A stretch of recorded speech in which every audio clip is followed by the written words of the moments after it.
Well, some throughout the United States are concerned about the tyrannical nature of mask mandates. It is pretty fascinating that they seem to be asleep at the wheel when it comes to government surveillance and surveillance by local police departments. Case in point, you have the Los Angeles Police Department, which The Guardian just found has been doing additional surveillance of innocent people who haven't committed any crimes, but maybe had been interviewed by cops for any given reason. So what's going down? What is this expanded surveillance? Well, we're learning that the Los Angeles Police Department has directed its officers to collect the social media information of every civilian they interview, including individuals who are not arrested or accused of a crime. Copies of the field interview cards that police complete when they question civilians reveal that LAPD officers are instructed to record a civilian's Facebook, Instagram, Twitter, and other social media accounts alongside basic biographical information. Now, why would they want this information? Why would they want this data? Well, there are multiple reasons. One of the reasons that we've talked about on the show before, and I want to keep reminding you all about, is this notion of predictive policing. This idea that if you collect enough data on the people you're policing and you input that data into some sort of algorithm, well, that technology can predict that someone is going to commit a crime before they commit the crime. I mean, how insane and dystopian is that idea? And it's already being used in Los Angeles and other parts of the country, which we'll get to in just a second, but more details on what's happening with this data collection. An internal memo further shows that the police chief, Michael Moore, told employees that it was critical to collect data for use in investigations, arrests, and prosecutions, and warned that supervisors would review cards to ensure they were complete. So here's what the cards look like. And it might be a little difficult to see on your screen, but if you look in the middle of this image, you'll see that it asks for additional info, including booking number, narrative, email, social media accounts, and gives the example of Twitter, Instagram, Facebook. So that's pretty new. The interview cards didn't initially include that type of ask for social media data. And also there is a space there asking for the social security number of the individual who's being interviewed. But let me be clear, the LAPD or the law enforcement does not have the right to ask you for your social security number. But I'm sure that some people will feel, intimidated by the situation, will give it to them anyway. But again, they're collecting this data for a very real purpose, regardless of whether you've committed a crime or not. So I bring you to a program that was launched by the LAPD that has to do with predictive policing. And hopefully this video will give you a sense of just how disastrous this idea is. And of course, because of the bias involved, because of the long-standing bias in policing in regard to race, this is overwhelmingly going to impact people of color and the poor. Let's watch. Say you're living in Los Angeles and you just got out of prison. The LAPD could be keeping tabs on you through a program known as Operation Laser. It uses crime, arrest, and field data to determine where violent crimes are likely to take place and who will perpetrate them.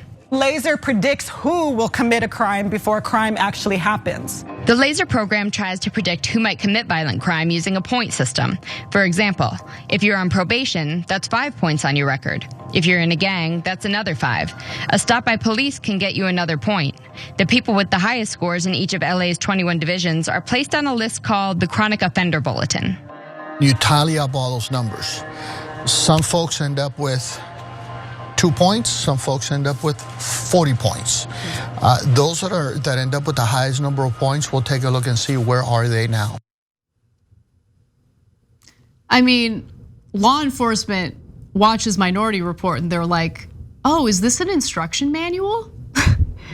It's insane, it's absolutely insane. So when we're having a discussion about a contagious virus, and the current pandemic that we're still struggling with, not just in this country, but throughout the globe, And there's a suggestion that, hey, maybe we need to mandate masks to stop people from getting sick and dying. I don't know, call me crazy, but I don't consider that tyrannical. I consider that common sense. But I don't see people taking to the streets or going to their local police department to protest the collection of this data and the use of predictive policing, or the fact that people are just indiscriminately being surveilled. There's no problem with that, apparently. That's not tyrannical at all. That type of government surveillance is totally fine, but wearing a mask is tyrannical. I just don't get it. I want someone to explain it to me, because there are so many ways in which our civil liberties get violated on a regular basis. Certainly, the whole process of violating those civil liberties was accelerated after 9/11. But right now, as we speak, you have local police departments engaging in this type of data collection and surveillance, but no one tends to think that that's a little problematic. No one's worried about abuses in that system. But wearing a mask is somehow tyrannical? Okay, all right. When police obtain social media usernames, it also opens the door, by the way, for officers to monitor an individual's connections and friends online. So you don't even have to be interviewed by the cops. If someone you know from your friends list on a social media platform is interviewed by the cops, they might be keeping tabs on you too. It allows for a huge expansion of network surveillance, said the Brennan Center's Rachel Levinston Waldman, noting how police and prosecutors have previously used Facebook photos and likes to make dubious or false allegations of criminal gang activity. I mean, predictive policing, am I right? It's great. Just make predictions about whether someone's gonna commit a crime. I mean, we're supposed to have a justice system that assumes innocence until someone is proven guilty. But this type of policing flips that on its head. We're gonna predict you're guilty before you've even committed the crime. And we're going to collect all sorts of data about you from your social media, regardless of whether or not there's probable cause, regardless of whether or not you've been interviewed because there's any suspicion of wrongdoing, regardless of whether you're innocent or not. Like, we're just gonna collect that information and use that data to predict whether or not you're gonna commit a crime in the future. That's what's really going on here. That type of authoritarianism should be protested, but it's not. In fact, when you do have people taking to the streets to protest these types of abuses, what happens? They get smeared. They're looters, they're rioters, how dare they? These are domestic terrorists. No, these are people who actually have the guts to question authority when it matters the most.